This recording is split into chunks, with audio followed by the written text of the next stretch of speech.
जय हिंद दोस्तों, आपका अपने परिवार यूट्यूब चैनल रंजीत एजुकेशनल में आपका स्वागत है। तो दोस्तों, आज के हम इस वीडियो में देखेंगे कि आरपीएफ कांस्टेबल नई भर्ती 2024 में दोस्तों निकल कर आई थी। दोस्तों, इसका जो एग्जाम हुआ था दोस्तों 2025 में इसका एग्जाम हुआ था। उसके बाद दोस्तों जो रिजल्ट है दोस्तों, यानी कि सभी बच्चों के मन में दोस्तों यही सवाल उठता होगा, आंसर की तो सर आ गया, अब रिजल्ट कब आएगा और इसका फिजिकल कब शुरू होगा, क्या दोस्तों हमको टाइम मिलेगा फिजिकल में कि नहीं मिलेगा। इसी के बारे में दोस्तों हम आपको एकदम डिटेल में दोस्तों यानी कि विस्तार से समझाएंगे। अगर दोस्तों आप वीडियो देख रहे हैं तो वीडियो थोड़ा सा भी स्किप मत करिएगा। दोस्तों हम अगर आपको बता दें कि जो आरपीएफ कांस्टेबल नई भर्ती 2024 में निकल कर आई थी, इसका एग्जाम जो हुआ था 2 मार्च से लेकर 18 मार्च तक दोस्तों, यानी कि एग्जाम हुआ था।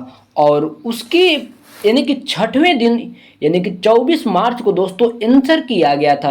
दोस्तों हमने आपको इस पर भी वीडियो बनाया था, आप लोगों ने बहुत सपोर्ट किया।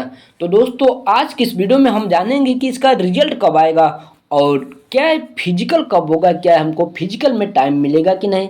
तो दोस्तों जो फिजिकल का डेट है दोस्तों, टोटल जो पोस्ट निकाला गया था दोस्तों, आप लोग जानते होंगे या भूल गए होंगे, तो अगर हम आप यहाँ पर बता दें, टोटल पोस्ट दोस्तों आरपीएफ निकाली गई है 4208 टोटल पोस्ट निकाली गई है।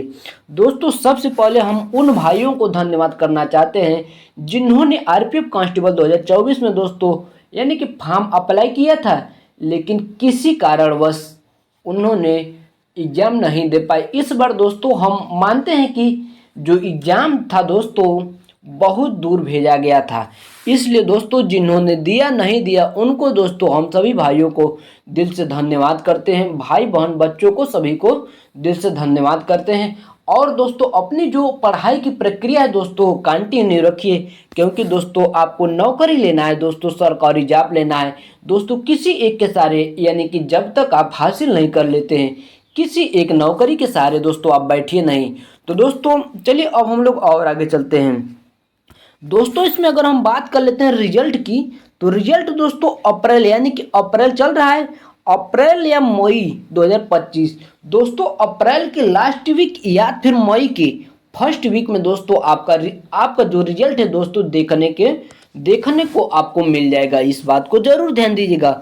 अगर दोस्तों हम फिजिकल की बात कर लेते हैं, तो फिजिकल को जो प्रोसेस है दोस्तों जून माह में दोस्तों स्टार्ट हो जाएगा। इस बात को जरूर ध्यान दीजिएगा। दोस्तों इसमें मेन फिजिकल का यानी कि फिजिकल बहुत बड़ा प्रोसेस है दोस्तों, यानी कि कहने का मतलब ये है कि दोस्तों जो फिजिकल है दोस्तों बहुत हार्ड है। इस बात को जरूर ध्यान दीजिएगा। अगर दोस्तों हम मानते हैं, हम दोस्तों इसके बाद आपको एक्सपेक्टेड कट ऑफ दिखाएंगे, उसके बाद दोस्तों हम फिजिकल पर बात करेंगे। अगर दोस्तों हम बात कर लेते हैं, कुछ बच्चों के मन में यही उठता होगा, पिछले साल दोस्तों हम मानते हैं जो पिछले साल वैकेंसी आई थी आरपीएफ कांस्टेबल की, उस समय दोस्तों जोन वाइज यानी कि जो वैकेंसी थी दोस्तों जोन वाइज दोस्तों चल रहा था और जोन वाइज दोस्तों कट ऑफ बना था। लेकिन दोस्तों इस बार ऐसा नहीं होगा, इस बात को जरूर ध्यान दीजिएगा। दोस्तों अगर हम एक्सपेक्टेड कट ऑफ 2025 के अगर हम दोस्तों आप लोगों के यहाँ पर बताएंगे, पहले मेल कैंडिडेट उसके बाद फीमेल कैंडिडेट। अगर हम मेल कैंडिडेट की जनरल की बात कर लेते हैं दोस्तों, अगर आपको 85 क्वेश्चन ठीक है दोस्तों, 85 क्वेश्चन जनरल के लिए। ओबीसी बच्चे की बात कर लेते हैं तो 81 क्वेश्चन और ईडब्ल्यूएस के लिए 80 क्वेश्चन। दोस्तों हम ओबीसी और ईडब्ल्यूएस के लिए लगभग सेम इसलिए रखे हैं क्योंकि दोस्तों हम देखते हैं कि ओबीसी और ईडब्ल्यूएस का जो कट ऑफ होता है लगभग दोस्तों 1-2 नंबर है, मुश्किल से 2-3 नंबर दोस्तों आगे पीछे रहता है। एससी की बात कर लेते हैं तो 76 नंबर यानी 76 क्वेश्चन, और एसटी की बात कर लेते हैं तो 68 क्वेश्चन।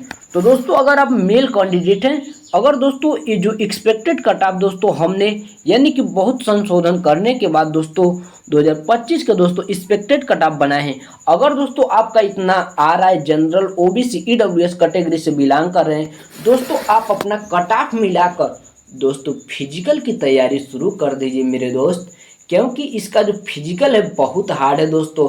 अगर आप इसको हल्के में लेंगे तो दोस्तों आप घबरा जाएंगे, इस बात को जरूर ध्यान दीजिएगा। दोस्तों इसका जो फिजिकल है दोस्तों यानी कि आर्मी की तरह दोस्तों इसका दौड़ है, इस बात को इस बात को जरूर ध्यान दीजिएगा। अगर हम फीमेल कैंडिडेट की बात कर लेते हैं तो जनरल कैटेगरी से अगर बिलोंग करते हैं तो 75 क्वेश्चन, और ओबीसी के लिए 71 क्वेश्चन, ईडब्ल्यूएस के लिए 70 क्वेश्चन, एससी के लिए 67 क्वेश्चन, और एसटी की बात कर लेते हैं तो 60 क्वेश्चन। तो दोस्तों अगर आप फीमेल कैंडिडेट हैं, जनरल, ओबीसी, ईडब्ल्यूएस और एससी एसटी कैटेगरी से बिलोंग करते हैं, तो दोस्तों अगर आपका इतना यानी कि क्वेश्चन ठीक है तो दोस्तों आप फिजिकल के यानी कि बच्चे जो हैं दोस्तों, फीमेल कैंडिडेट के बच्चे अपना यानी कि फिजिकल की तैयारी शुरू कर दीजिए, क्योंकि जो फिजिकल है बहुत हार्ड है। और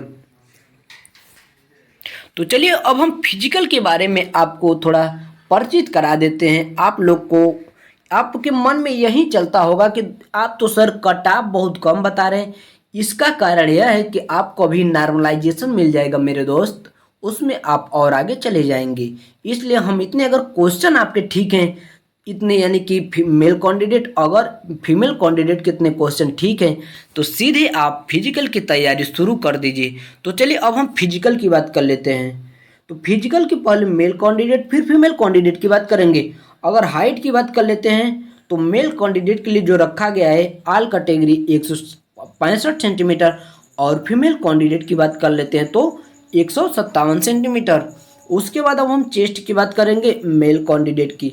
जनरल, ओबीसी, ईडब्ल्यूएस कैटेगरी से बिलोंग करते हैं तो 80 से 85 सेंटीमीटर होने चाहिए, यानी कि 80 सेंटीमीटर नॉर्मल होता है और 5 सेंटीमीटर फुलाने पर 80 से 85 सेंटीमीटर हो जाएगा। एससी एसटी कैटेगरी से बिलोंग करते हैं तो 71 से 76 से 81 होगा, 76 से लेकर 81 सेंटीमीटर, यानी कि 76 सेंटीमीटर आपका नॉर्मल होता है और 5 सेंटीमीटर फुलाने पर 76 से 81 सेंटीमीटर हो जाएगा एससी एसटी कैटेगरी के बच्चे को। अगर हम रनिंग की बात कर लेते हैं, उसके बाद रनिंग की बात मेल कैंडिडेट फीमेल कैंडिडेट की बात करेंगे। दोस्तों जो रनिंग होता है यही तो दोस्तों सबसे हार्ड होता है, और लॉन्ग जंप भी दोस्तों 14 फीट, और हाई जंप की बात कर लेते हैं 4 फीट। 4 फीट जो होता है दोस्तों, आपको दोस्तों बिना प्रेस्टिक करने दोस्तों आप नहीं कर पाएंगे दोस्तों। अगर रनिंग की बात कर लेते हैं तो 1.6 किलोमीटर यानी कि 1600 मीटर का दोस्तों आपको रनिंग करना होगा, यानी कि 5 मिनट 45 सेकंड का समय दिया जाएगा मेल कैंडिडेट के लिए दोस्तों। अगर हम मेल कैंडिडेट हैं दोस्तों, 1600 मीटर का रनिंग करना होगा, 5 मिनट 45 सेकंड का समय दिया जाएगा।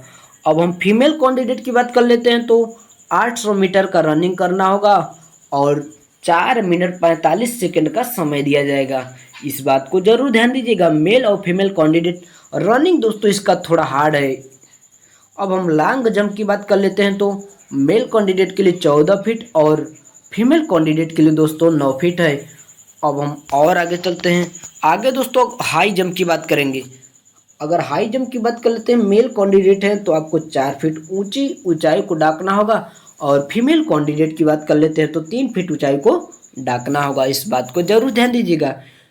तो दोस्तों अब हम आशा करते हैं कि दोस्तों आपको आरपीएफ कांस्टेबल नई भर्ती 2024 में जो निकाली गई थी और 2025 में जिसका एग्ज़ाम कंडक्ट कराया गया था, एग्ज़ाम होने के बाद दोस्तों यानी कि आंसर की भी आ गया, और दोस्तों आपके मन में यही चलता होगा इसका रिजल्ट और फिजिकल डेट कब शुरू होगा। तो दोस्तों हमने एकदम डिटेल में आपको यानी कि रिजल्ट कब आएगा, उसके बाद फिजिकल कब से शुरू होगा, और दोस्तों 2025 का दोस्तों एक्सपेक्टेड कट ऑफ भी बता दिया, और फिजिकल के बारे में दोस्तों हमने आपको परिचित करा दिया। तो दोस्तों अब हम आशा करते हैं कि आपको इसके बारे में यानी कि आरपीएफ कांस्टेबल नई भर्ती 2025 में जो निकल कर आई थी संपूर्ण जानकारी प्राप्त हो गया होगा। अगर आपको किसी भी प्रकार का समस्या होता है तो कमेंट बॉक्स में ज़रूर कमेंट करिए। तब तक के लिए जय हिंद। अब हम लोग नेक्स्ट वीडियो में मिलते हैं। अगर चैनल पर पहली बार आए हो तो चैनल को सब्सक्राइब कर दीजिए।